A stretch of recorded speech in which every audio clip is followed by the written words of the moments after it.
Нема увид во останатите докази против осомничениот тренер по џудо од Прилеп, кој се сомничи дека сексуално злоупотребувал малолетнички. Неговиот адвокат Џаре Стевановски за Телма потврдува дека побарал, освен сведочењата на трите девојчиња, да ги виде останатите докази, меѓу кои и вештачењата од телефоните. Но досега судот ова не го возможил.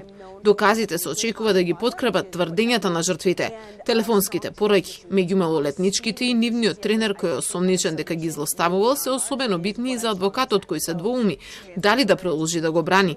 Осомничениот тврдел дека ништо од оно што е наведено во обвинението не е точно, но неговиот бранител најави дека ако комуникацијата го открие спротивното, тогаш ќе се откаже од случајот. Сепак останува и на барањето за полиграфско тестирање.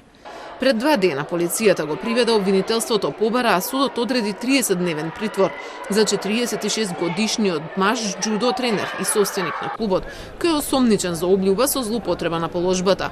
3 девојчиња сведочеле дека сексуално биле злоупотребени во периодот од април до ноември лани, и тоа во просториите на клубот, но и на едно од патувањата.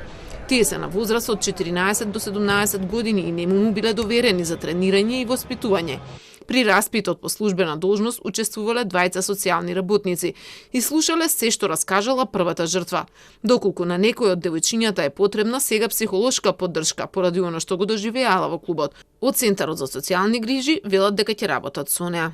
Доколку се јави потреба од стручно советодавна работа со малолетната за полесно надминување на самата стресна ситуација во која била истата доведена, Центарот за социјална работа, согласно направената проценка од страна на стручните работници во истиот, ќе се оформи предмет и ќе се работи понатаму со жртвата. Откако изби скандалот, џудо федерацијата објави дека лиценцата била одземена од септември на клубот и понатаму работел.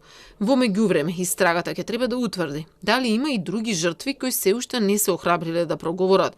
Ваков сличен случај во моментов ја тресе и српската јавност, но со познатата актерска школа на глумецот Мирослав Алексич.